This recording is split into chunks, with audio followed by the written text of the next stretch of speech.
Right.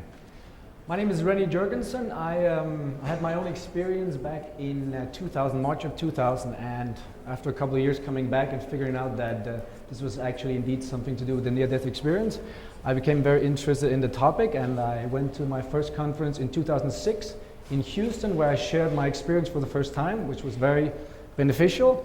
And of course, then I was very curious about what was this experience. And so already 2 years later, in 2008, I began my own research. I was really interested in the parallels to religion and spirituality because I felt personally there was a very strong connection there.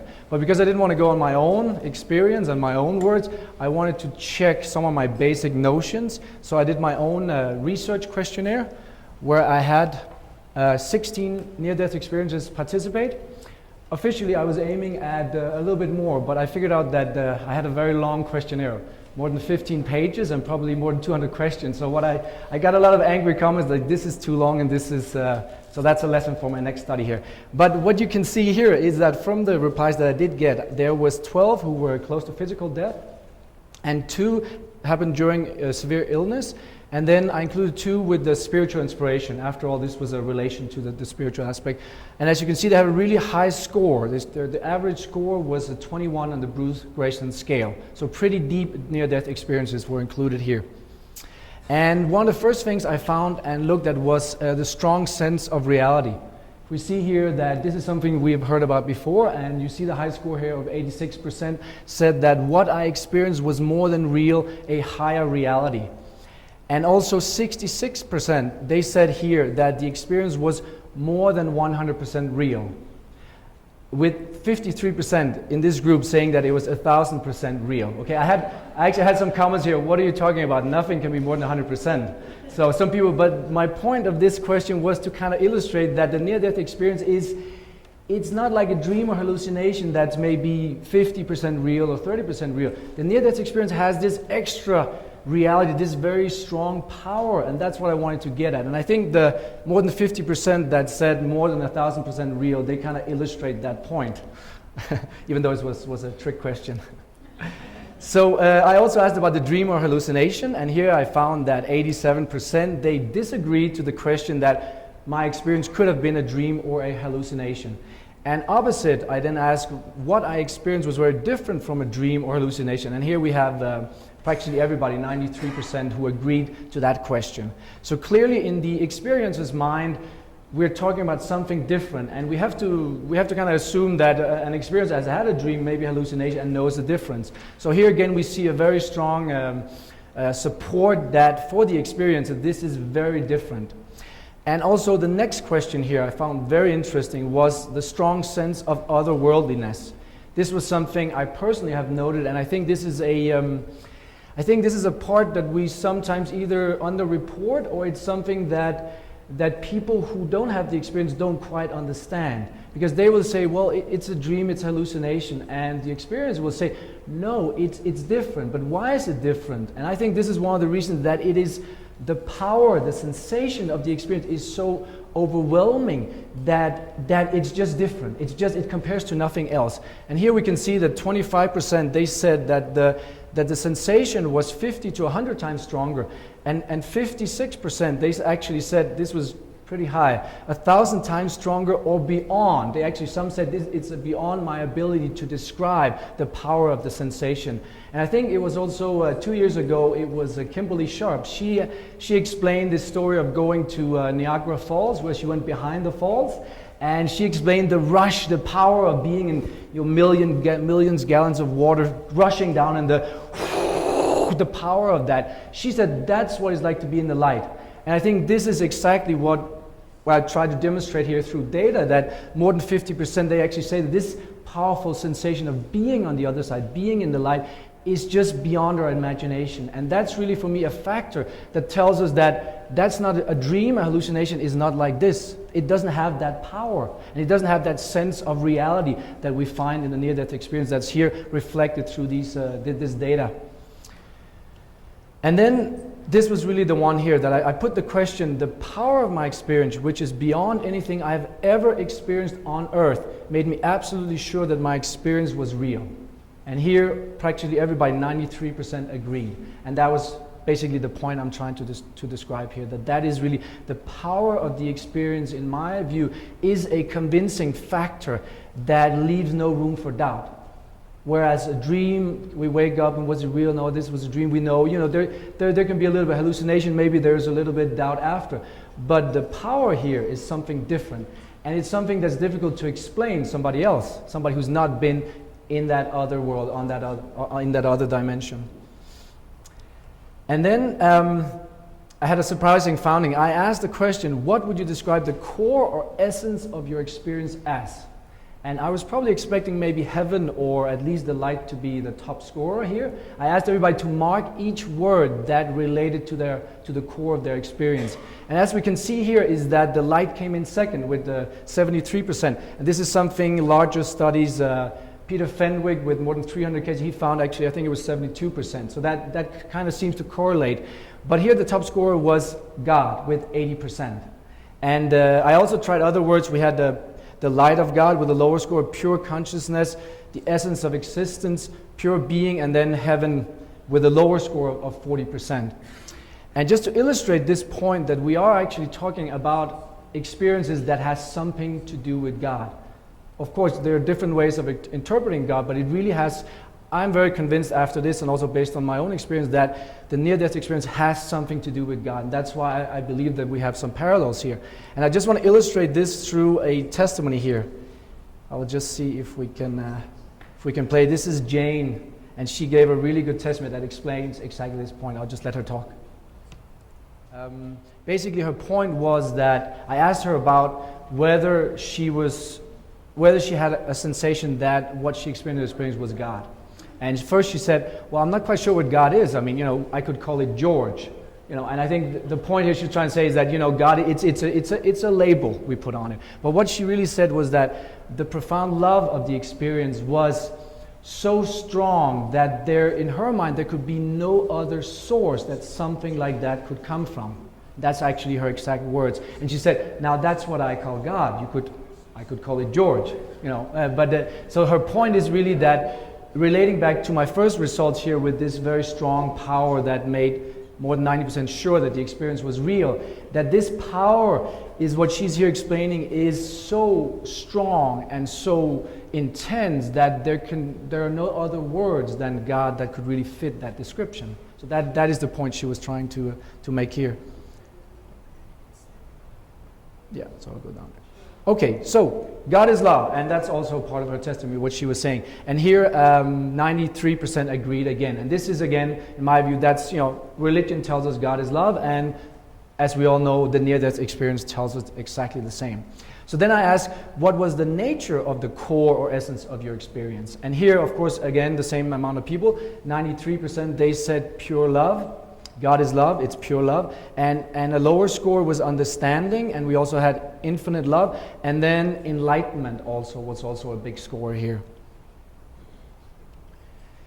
So the golden rule, this is something we've heard earlier in the last talk as well. And here 100% agreed that we're all interconnected, all life shares the same essence basically.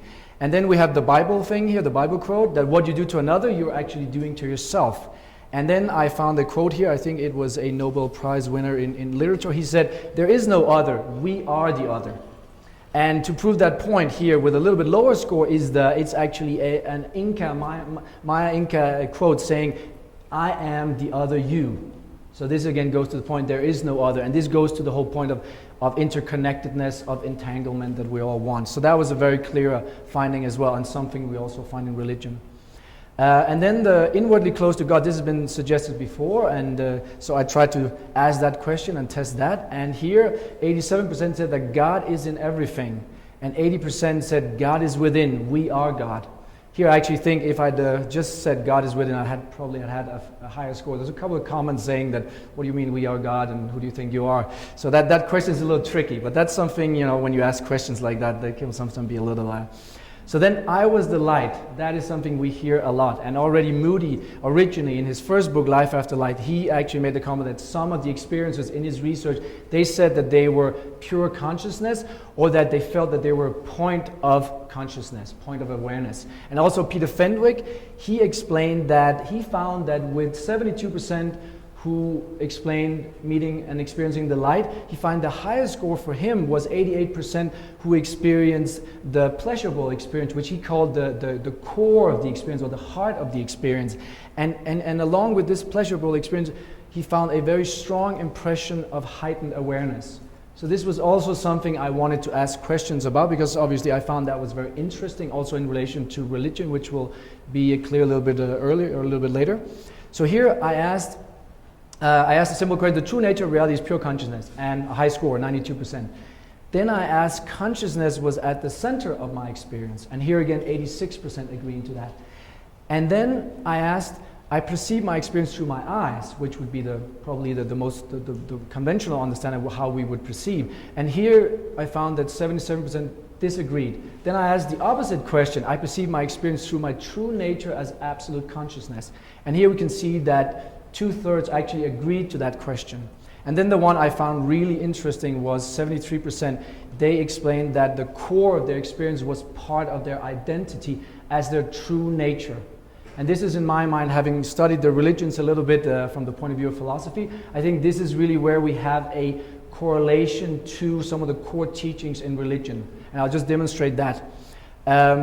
In the Old Testament, Exodus, we find that Moses goes on the mountain and he asks God, "Who are you? What is your name?" And God says to Moses, "I am who am." That is who God is. And then also in the New Testament, Jesus gets in trouble, he gets crucified, but what exactly is it that gets him in trouble? And you can see, if you read closely in the Bible, it is blasphemy. And the quote and the line that gets him accused by the rabbis here is the statement here in John 5:58, which is, "Before Abraham was born, I am." And for those of you who are into science and non-locality, I would say this is a biblical reference to non-locality, because I am is eternal, and it was before Abraham, and it's also after Jesus. It is basically the eternal truth as such, and I think that makes the point right here. And then also, if we look in the Bible, we find the Greek word for spirit, psyche. I believe it's more than 50 times it is in the Bible. And if we translate that, we find it means spirit, but we also find an alternative translation, which is mind or consciousness. So here again, we have the correlation with consciousness as being very much part of religion. And as we know, the oracle in Delphi, the ancient Greeks, their sacred place, there was written there, as we all know, most of us know, that know thyself was really the biggest wisdom, the biggest insight in ancient Greek culture. And also, if we look a little bit to the east, some Buddhists have made the remark that if you take all the 84,000 teachings of the Buddha and condense it into one line, you get the words recognize your essence, recognize your soul, recognize your spirit, basically. So in my mind, here's a correlation with a core element of religion that we find in most religions, and there's therefore also a core element, as the study has shown, in near-death experiences. And I think that's a very important a remark to make. And then the near-death experience is a universal spiritual neutral donor, and it was actually Kenneth Ring who suggested that the NDE is a universal donor to spirituality and religion. And also Peter Fenwick said that the near-death experience is a spiritually neutral experience of God in a very broad sense. And what exactly do we mean by God in a very broad sense? I try to ask that as well. So I asked what I experienced was non-physical, very high score, 92%. And then I asked, God is a form of energy, and again, a very high score here with 93%. And then I also asked if there's any relation here to religion. So I asked, what I experienced was the core or essence of all religions. And here again, a very high score, 86% agreed to that question. And then I asked another question, what I experienced is behind all religions. And here again, more than 2/3 agreed to that question. So very, very strong sense with the high score on God as the essence of the experience. And here we see that we have a very strong, in the experiences mind, we have a very strong connection to religion. So then why is each NDE different on the surface? I have to say, I asked a lot of questions, as I said, probably more than 200 questions. And I figured out the more complicated the question I asked, the lesser answers I got, because if you ask too complicated question, then there'll be confusion. But I just include this one because I thought it was interesting. Mind interaction or co-creation, that has been suggested by some researchers.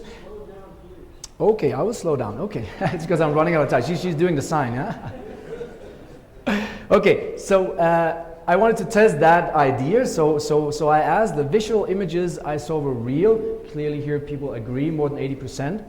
And then I asked, the visual images interacted with my mind. And here 70% agreed.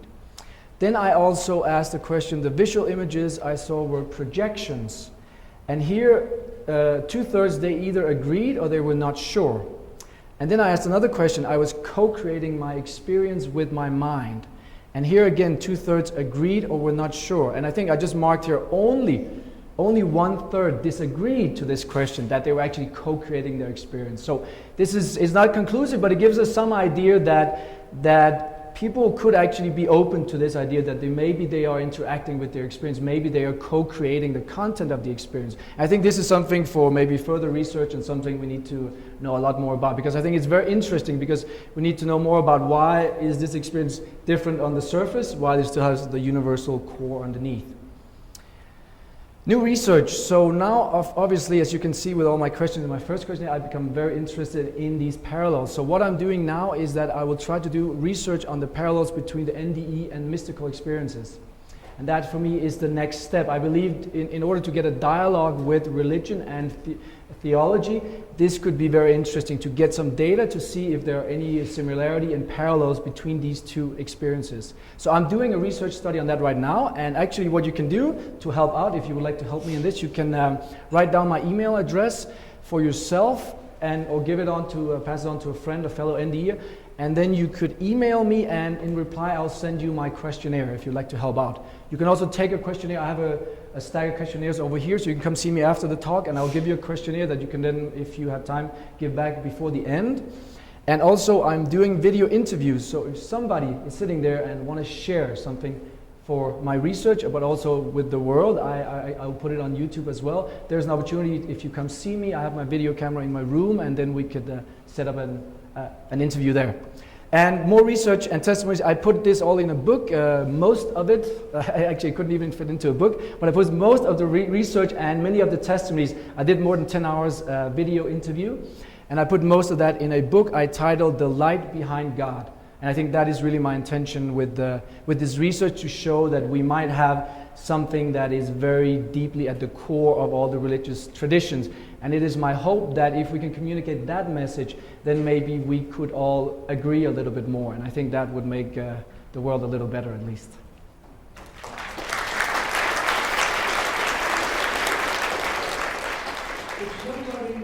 If somebody were to break into somebody else's house and start causing mayhem and horrible injuries and threats of terrible things to the family living in there, one would expect the victims of this to defend themselves. So my question is, what is the relationship between the love that you have been discussing and self-defense when in the presence of violent malice? Yes, probably illegal. What is the correct defense when malefactors break into your house and start injuring your friends and relatives and you? So should I answer? Or would you I have no idea, so.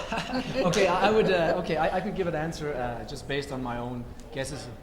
I could give an answer based on some of my own opinions, and I could maybe add a little research here. I would say that when I first came back, I think when many experiencers, they are very in this love. When they first come back, maybe they would be a little passive. But I think at some point, maybe we have to find a balance between our ascension and then coming back down, to find a balance between this world and the other one. So I don't know, maybe trying to do something in the middle. I'm not sure. That's a very hard question. But I actually did ask a little bit about the idea of punishment.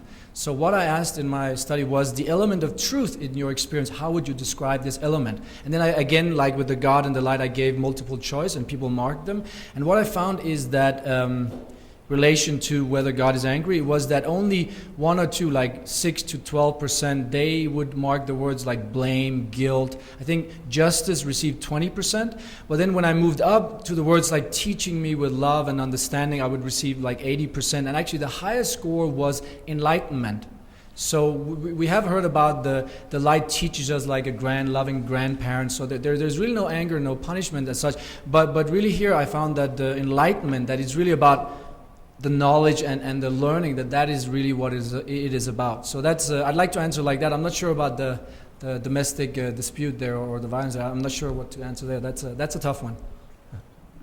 Let me just say that in Luke 22, Jesus told us all to buy swords.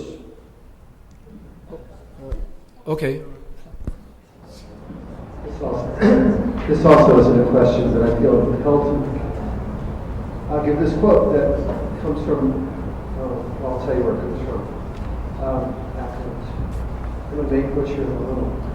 There is, but soon we too shall die, and all memories of those we have loved and lost have vanished from the earth. But the love will have been enough. All impulses of love return to that which gave them. There is a land of the living and the land of the dead, and the bridge between them is love, the only survival, the only meaning. That's from the end of The Bridge of San Luis Rey, book by Orton Wilder, who had an NDE at this time, questionnaire. Anyway, that says this, and I have that put on my wall, but I may have missed a sentence or two. It says it very eloquently.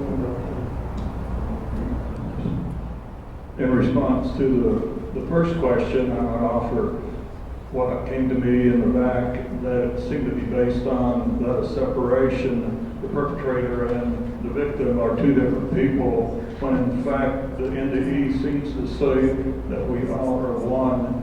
There is no separation. Perhaps the answer lies in signaling us and treating the other as self, and to take it as an opportunity to teach, consideration of reinforcement, and doing it with yourself as part of this. Thanks. I had a couple of thoughts. One was about Jesus telling us to go out and buy swords. That's sort of a small, tiny, insignificant aspect to his teaching, which was to turn the other cheek and to give forgiveness. The compassion of the Dalai Lama teaches that crossed my mind when we were talking about what we should do, because of course if somebody is beating on you, that they, according to one of the quotes we saw just a little while ago, they're doing it to themselves.